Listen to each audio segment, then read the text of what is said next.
네, 안녕하십니까? 좋은 아침입니다. 여러분, 우리는 이 땅을 살아가면서 어떤 윤리, 도덕, 공의 또는 정의 이러한 가치들을 참 중요하게 생각하면서 살아가지 않습니까? 그래서 우리가 흔히 이상적인 인간 또는 이상적인 사회를 언급할 때 항상 그 윤리와 도덕을 앞세워서 그러한 인간, 그러한 사회를 추구하고 또 언급하기를 좋아합니다. 그런데 조금만 생각을 해보면 우리가 추구하고 중요하게 생각하고 있는 그 윤리적 기준이라고 하는 것이 과연 절대적일 수 있는가라고 하는 생각을 해보게 됩니다. 그것은 나라마다 또는 사람마다 또 상황마다 그 기준이 다를 수 있다라는 것이, 우리가 이것을 쉽게 말해서 윤리적 딜레마라고도 말하기도 하는데요. 그런데 여러분, 그것은 성경이 계속 언급하고 있는 부분이에요. 성경은 절대로 윤리나 도덕적 가치를 무시하고 있지 않습니다. 엄청나게 강조를 하고 있죠. 그런데 성경은 그것으로 머물지 않고 계속 또 하나의 질문을 던지는데, 그 질문이 뭐냐면 그 윤리와 도덕의 가치가 누구에게 있냐라고 하는 질문인 거예요. 사람에게 있느냐 아니면 하나님께 있느냐라고 하는 질문을 계속 던지는 겁니다. 그런데 죄를 지은 인간은요, 그 윤리적 기준을 항상 자기 자신에게 두게 되어 있는 거예요. 그래서 그 윤리적 기준을 자신에게 두고 있는 사람의 특징은 어떻게 드러나는가 하면 남을 판단하는 모습으로 나타나는 거예요. 그래서 자신은 결코 죄를 지은 적이 없고 자신은 완벽하고 자신은 깨끗하기 때문에 누구를 판단할 그럴 자격이 자신에게 있다라고 스스로 판단을 갖고 있는 거예요. 그런데 성경은 그것에 대해서 과연 그렇다고 생각해? 라면서 우리의 민낯을 고발하면서 그 인간 누구도 사람을 판단하고 정죄할 자격이 없다라고 말하고 있는 것이죠. 그래서 사도 바울 같은 경우에는 로마서를 기록하면서 앞부분 제일 서론에서는 이 땅에 믿지 않는 자들, 불신자들의 죄를 막 지적하면서 그들을 죄를 정죄하는 것처럼 막 이야기를 시작해요. 그러니까 아마 그 앞부분을 읽을 때 그것을 읽고 있던 당시 크리스찬들과 유대인들은 맞다 하면서 아멘 하면서 읽고 있었을 거예요. 그런데 갑자기 3장부터 보면 그 화살을 유대인들에게 돌리면서, 소위 말하는 믿는 자들에게 돌리면서 너희는 웃지 마, 너희도 박수치지 마, 과연 너희는 그러면 하나님 앞에서 정직하고 옳다고 생각해? 라면서 그 윤리의 기준을 하나님께 두고 있는 거예요. 절대 죄된 인간은 누구도 판단할 자격이 없다라고 하면서 무슨 결론을 내리는 거예요? 모든 인간이 다 죄인이다라고 하는 결론을 내리고 있는 겁니다. 이것을 우리가 놓치면 성경을 잘못 보게 되는 것이고 신앙생활을 헛되게 할 수밖에 없게 되는 겁니다. 자, 오늘 이 이야기를 좀 더 자세하게 들여다보겠습니다.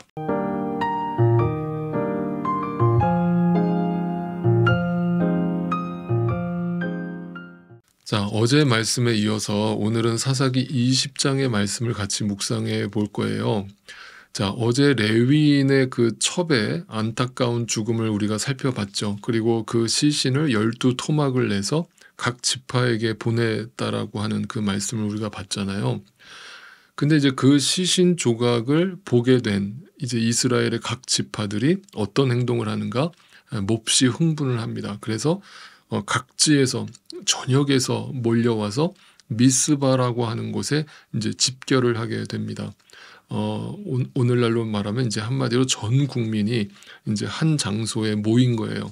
그래서 대규모 어떤 집회가 열리고 있는 모양새입니다. 자, 이 모습은 그 레위인의 첩이 죽은 그 사건 하나 때문에 한마디로 전 국민이 분노를 자아내면서 어떤 흥분의 도가니에 사로잡혀 있는 모습을 보여주는 것입니다. 일종의 정의를 실현하기 위해서 걸기대회 같은 것을 열고 있는 것입니다. 그러나 여러분 절대로 오해하지 마세요. 이러한 것이 전혀 필요 없다라고 성경은 말하지 않습니다. 성경은 정의와 공의에 대해서 엄청나게 강조를 합니다. 그러나 과연 그 기준이 누구에게 있느냐라고 하는 질문을 이제부터 생각을 해볼 거예요. 자, 그러면서 이제 각 지파 사람들은 다 모여가지고 정확한 상황을 듣기 위해서 그 레위인에게 상황에 대해서 묻습니다. 도대체 무슨 일이 벌어졌던 것이냐? 어떻게 해서 이 시신을 우리에게 보낸 것이냐? 라고 물었어요. 그랬더니 그 레위인이 그 사건의 자초지정을 쭉 설명을 합니다. 그런데 그걸 잘 보시면 이 레위인의 말을 잘 생각해 보면 여기서 뭔가 하나가 빠져 있거든요. 뭐가 빠져 있냐면요. 이 레위인은요, 자신의 입장에서 그 상황을 설명하고 있다라는 거예요. 무슨 말인가? 분명히 우리는 쭉 살펴봤잖아요. 처음부터. 그래서 레위인이 처음에 어떤 짓을 했어요? 어제 말씀 기억나세요? 레위인이 처음에 음행을 저질렀잖아요. 간음을 저질렀다고요. 그래서 그걸 보고 화가 난 그의 첩이 복수의 마음으로 자기도 음행을 저질렀단 말이에요. 그로 인해서 이제 장인집에 가게 되고 거기서 며칠 묵다가 다시 돌아오는 과정에서 그 이제 이스라엘 베냐민 지파 사람들 중에서 불량배를 만나서 그런 이제 몹쓸 짓을 당하게 된 거잖아요. 그러니까 결국 원인 제공을 누가 했던 거예요. 그 레위인이 했던 거잖아요. 근데 그 얘기는 쏙 빼놓고 자신들한테 벌어진 그 불량배들 베냐민 지파 사람들이 한 행동에 대해서만 언급을 하는 거예요. 여러분, 여기서 또 한 가지 우리는 깨닫게 되는 거죠. 사람은 언제나 자기 입장에서만 말을 하게 되는 거예요. 이거는 누구도 예외가 아닌 거예요. 그래서 사람은요, 절대로 객관적일 수가 없는 거예요. 항상 인간은 주관적인 판단을 하는 거예요. 자신의 기준에서 자기 합리화를 하면서 말을 하게 되어 있어요. 그게 꼭 거짓은 아닐지라도 항상 사람은 자신의 입장에서 말을 한단 말이에요. 이거는 누구도 예외가 아니라는 사실이죠. 그런데 그 한쪽 말만 듣고서는 이스라엘 사람들이 흥분을 합니다. 흥분을 하면서 이 사건을 반드시 해결해야 되겠다. 이걸 그냥 넘어갈 수 없겠다. 라면서 이 사건이 해결되기 전까지는 아무도 진영으로 돌아가지 마라. 라면서 어떤 결의까지 다지고 있는 모습을 보여줍니다. 자, 그 모습이 바로 뭐예요? 자, 보세요, 여러분. 이 사사시대는 누구 한 사람만의 잘못을 저지르고 있던 시대가 아니라고 그랬죠. 이스라엘 전체가 타락했단 말이에요. 그런데 이스라엘 전체의 타락은 보지를 않고 또 그 레위인도 자신의 잘못은 전혀 회개할 생각하지 않고 지금 누군가의 실수, 누군가의 잘못을 지적하면서 자신의 윤리적 기준을 세우고 있죠. 그리고 그것을 정의의 이름으로 부르짖고 있죠. 그리고 그것으로 남을 심판하고 판단하겠다라고 지금 외치고 있고 결의를 다지고 있죠. 네, 이게 바로 오늘날 인간들, 죄된 인간들이 자주 반복해서 짓는 죄라는 것이죠. 자, 그러면서 이제 이 상황에서 그들이 전쟁을 선언하기에 이르게 됩니다. 야, 이건 우리가 절대로 그냥 넘어갈 수 없다. 이 베냐민 지파를 혼쭐을 내줘야 되겠다라면서 그 나머지 지파들이 전쟁을 선언하게 됩니다. 자, 그런데 그 베냐민을 치기 위해서 모인 이스라엘 지파들이 하나님께 기도를 하는데요. 그 기도의 내용이 이제 18절부터 쭉 등장을 하는데, 자, 3번의 기도를 드리거든요. 그 3번의 기도의 내용이 18절과 또 23절과 28절에 연달아 나와요. 근데 제가 이렇게 3구절을 말씀드리는 이유가요. 계속 하나님께 기도하는 내용이 조금씩 달라지고 있어요. 어떻게 달라지는지 한번 살펴보겠습니다. 자, 첫 번째로 이스라엘이 기도하는 장면이에요. 18절을 보겠습니다. 20장 18절이에요. 이스라엘 자손이 일어나 베델로 올라가서 하나님께 여쭈었다. 우리 가운데 어느 지파가 먼저 올라가서 베냐민 자손과 싸워야 합니까? 자, 잘 보세요. 하나님, 누가 먼저 올라갈까요? 이렇게 기도를 했죠. 이 기도의 내용을 잘 생각해 보세요. 이거는 뭐냐면요. 자신들이 이미 베냐민과 싸워야겠다라고 하는 윤리적 기준, 정의의 기준을 세워놓고 이것은 응당한, 당연히 저 베냐민을 심판해야 된다라고 하는 결정을 이미 내려놓고 그리고 나서 하나님께 기도를 하는 거예요. 하나님, 누가 먼저 나가서 싸울까요? 라면서 그 방법을 묻고 있는 거예요. 다시 말하면 자신들이 이미 다 정해놓은 일에 하나님한테 도와달라고 요청하고 있는 상황이죠. 여러분, 여러분 솔직해집시다. 오늘날 교회 안에 이런 식으로 기도하는 성도들이 태반입니다.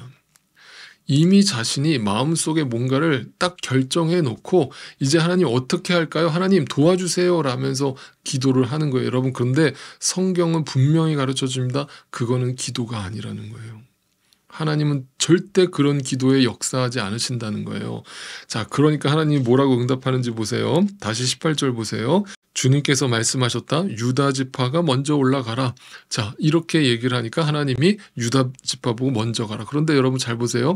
굉장히 성의 없게 대답하시는 느낌을 받으십니까? 예, 정말 성의 없게 대답하시는 거예요. 왜 그런 줄 아세요? 보통 하나님이 응답을 하실 때는요, 뒤에 뭐가 따라오냐면요, 내가 이 싸움에서 반드시 이기게 해줄게 라고 하는 어떤 확신을 불어넣어 주는 게 응답이거든요. 하나님의 방법이거든요. 그런데 이 장면에서 하나님은 내가 이기게 해줄게라는 대답이 빠져 있어요. 그러니까 그냥 그래 유다 지파 먼저 올라가. 이런 식으로 성의 없게 대답을 하신 겁니다. 자, 그 결과가 어떻게 됐습니까? 지금 이스라엘 지파의 연합군은 40만 대군이에요. 그런데 지금 베냐민 지파는 고작 26,700명이 모여 있어요. 그러니까 숫자적으로 게임이 안 되는 상황인데 이 싸움에서 누가 이겨요? 네, 이스라엘이 져버리죠. 베냐민 지파가 승리를 합니다. 한마디로 하나님이 함께 해주시지 않은 거죠. 기도를 했는데 심지어 응답도 하셨는데 패한 거라고요. 자, 또 보세요. 두 번째 기도를 드립니다. 23절이에요. 자, 가서 주님 앞에 날이 저물어 놓도록 울면서 여쭈었다. 이번에 이제 눈물을 흘리면서 하나님 도대체 왜 그러세요? 왜 우리를 패하게 하십니까? 라면서 간절히 기도합니다. 우리가 다시 가서 우리의 동기 베냐민 자손과 싸워도 되겠습니까? 자, 이제 기도의 내용이 바뀌었죠. 하나님, 우리가 다시 올라가서 싸워도 될까요? 라고 바뀝니다. 다시 말하면 점점 자신감이 떨어지고 있죠. 과연 이게 진짜 하나님 뜻인가? 그렇죠. 우리라도 그렇게 기도했겠죠. 분명히 응답을 받아서 나아갔는데 네, 패했단 말이에요. 그러면 이게 진짜 하나님 뜻인가? 의문이 생기잖아요. 그렇게 기도를 한 거예요. 그랬는데 하나님이 또 나가서 싸우라는 거예요. 그랬더니 어떻게 됐어요? 결과가 네, 또 패합니다. 그래서 이제 이스라엘이 당황을 하죠. 이게 도대체 뭐냐? 우리가 도대체 뭘 잘못했냐? 아직도 자기가 뭘 잘못하고 있는지를 모르는 거예요. 그러니까 이제 다시 세 번째 나아갈 때 금식하면서 하나님 앞에 나아가서 통곡하며 기도합니다. 28절이에요. 아론의 손자이며 엘르아살의 아들인 비느하스가 제사장으로 있는 때였다. 우리가 또다시 올라가서 우리의 동기 베냐민 자손과 싸워도 되겠습니까? 아니면 그만두어야 하겠습니까? 이게 뭐예요? 하나님, 우리가 그만둘까요? 라면서 이제는 거의 확신이 없어진 거예요. 불확신 속에 들어가는 거예요.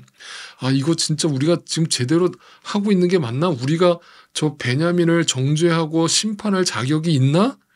이 생각이 들기 시작한 거예요. 비로소 세 번째 기도에서. 자, 그랬더니 이제 하나님께서 뭐라고 얘기를 합니까? 확신을 주십니다. 뭐라고 얘기하세요? 다 보세요. 28절 뒷부분입니다. 자, 주님께서 말씀하셨다. 올라가거라. 내일은 틀림없이 내가 그들을 너의 손에 넘겨주겠다라고 확신을 주시죠. 이게 진짜 응답이죠. 그랬더니 어떻게 됐어요? 승리했죠. 세 번째 전투만에 이스라엘이 베냐민 지파를 이기게 됩니다. 자, 이 기도의 내용이 어떻게 달라지는가 이제 확실히 아셨습니까? 처음에는 이미 자신들이 어떤 기준을 세워놓고 자신들은 정당하고 옳고 정의롭고 옳다라고 확신을 하는 가운데 그 베냐민의 잘못을 지적하는 모습으로 등장을 했습니다. 그리고 하나님 앞에 도와달라고 기도를 했어요. 그런데 실패를 하니까 점점 자신감이 떨어지면서 자기를 돌아보는 거예요. 내가 지금 제대로 기도를 한 것인가? 우리가 지금 옳은 일을 하는 것인가? 그러면서 결국은 하나님 앞에 완전히 굴복해서 엎드리게 되는 것이죠. 네, 이게 진짜 기도를 드린 것이죠. 그래서 저는 분명히 말씀드려요. 기도를 드린 사람은요, 다른 사람을 절대로 함부로 판단 못합니다. 기도를 하는 사람은요, 늘 겸손할 수밖에 없고요. 늘 자기 자신을 하나님 앞에 굴복시키는 거예요. 그래서 항상 먼저 자기 자신을 먼저 돌아보는 거예요. 그것이 바로 기도하는 사람인 거예요. 그런데 우리가 지금 주일마다 살펴보고 있는 고린도 교회를 보세요. 성령의 은사가 나오고 방언의 기도를 하는 사람들이 어떤 행동을 하는가를 살펴보세요. 그들이 얼마나 서로를 판단하고 정죄하고 심판하는 일에 빨랐는가를 생각해 보세요. 그거는 기도가 아니에요. 여러분, 절대 기도하는 사람은 그런 행동을 할 수가 없는 거예요. 자, 여러분 정리해 보겠습니다. 처음 기도할 때는 이미 자신이 내린 어떤 윤리적 판단과 도덕적 판단을 근거로 해서 하나님께 기도하면서 나를 도와서 이 불의한 베냐민 지파를 치게 해달라고 어떤 호기롭게 기도를 했습니다. 그러나 계속 오히려 자신들이 패하니까 이게 뭐지 하는 생각이 들기 시작했습니다. 분명 내가 옳은 일을 하고 있는데 왜 하나님이 함께 해주시지 않는 거지? 라는 생각을 하기 시작하면서 결국에는 깨닫게 된 것이 뭡니까? 우리에게 도덕적 기준과 윤리적 기준이 있는 게 아니었구나. 그리고 하나님 앞에서 자신의 옳음과 정당성을 내려놓고 자신도 심판받아 마땅한 존재임을 고백하는 거, 그것이 진짜 기도라는 것을 깨닫게 되었다는 거예요. 여러분, 여기서 이야기 하나를 또 들려드릴게요. 유명한 이야기가 하나 있죠. 솔로몬의 유명한 예화 뭡니까? 솔로몬의 재판 다 기억하십니까? 한 아이를 놓고 서로 자기가 진짜 엄마라고 그 판단을 내려달라고 요청하지 않습니까? 그때 솔로몬이 뭐라고 판결을 내립니까? 그래, 너희가 서로가 진짜 엄마라고? 그러면 좋아. 그러면 이 아이를 둘로 쪼개서 반반씩 서로 나누어 가지면 되겠네. 그러면 공평하잖아. 여러분, 이게 뭔 줄 아십니까? 이게 공평이에요. 이게 세상이 말하는 공평의 기준인 겁니다. 누가 봐도 그 솔로몬의 판단은 공평한 것처럼 보이는 거예요. 이 세상의 가치로는, 이 세상의 기준으로는. 왜? 이 세상의 가장 위대한 가치가 공평이라고 생각하잖아요. 그래서 사람들은 억울한 거 못 참잖아요. 그런데 여러분, 죄된 인간은요, 이 세상을 공평의 눈으로만 보려고 하는 것이고 그 억울함을 참지 못하는 것이거든요. 그랬는데 그 솔로몬의 이야기에서 뭐예요? 결국 가짜가 폭로당하지 않습니까? 가짜 엄마는 그러라고 시키잖아요. 그런데 진짜 엄마는 어떻게 합니까? 제발 그러지 마세요. 이 아이를 차라리 저 여자한테 주세요. 그 이야기가 던져주는 메시지가 뭐예요? 하나님의 지혜가 뭐라는 거예요? 그 지혜가 공평과 정의라고 말하고 있는 게 아니죠. 솔로몬이 공평과 정의로서 하나님의 지혜를 판결하고 있다라고 얘기하는 게 아니죠. 그 이야기에서 던져주는 핵심적 주제는 뭐예요? 진짜 사랑이 뭐냐는 거잖아요. 그게 진짜 하나님의 은혜가 뭐냐는 거잖아요. 누가 용서할 수 있냐는 거잖아요. 그러니까 이 세상의 공평과 정의의 기준으로 볼 때는 절대 용납이 안 되는 이야기인 거잖아요. 그게 성경의 이야기라고요.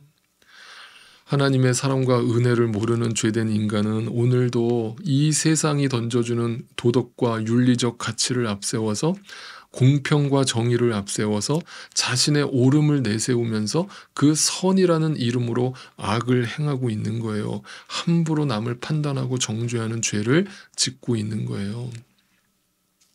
이처럼 정의와 공평을 내세워서 서로 죽고 죽이는 악순환의 고리가 반복되는 세상이 우리가 살고 있는 이 세상의 실체인 것입니다. 오늘도 사사기는 우리에게 또 묻고 있는 겁니다. 예수 그리스도의 십자가가 만약에 공평과 정의의 기준으로 행해진 사건이라면 그 십자가에는 예수가 아니라 바로 네가 그 십자가에 죽었어야 돼 라고 우리에게 말하고 있는 겁니다. 여러분, 오늘도 잊지 마십시오. 우리 크리스찬들은 끝끝내 나를 이겨먹겠다라고 하는 사람을 위해서 기도할 수밖에 없는 존재라는 사실을, 그 존재로 부름받았다라고 하는 사실을 오늘도 잊지 않으실 수 있기를 바랍니다. 주 안에서 사랑하십시오. 주 안에서 평안하십시오. 내일 아침에 또 뵙겠습니다.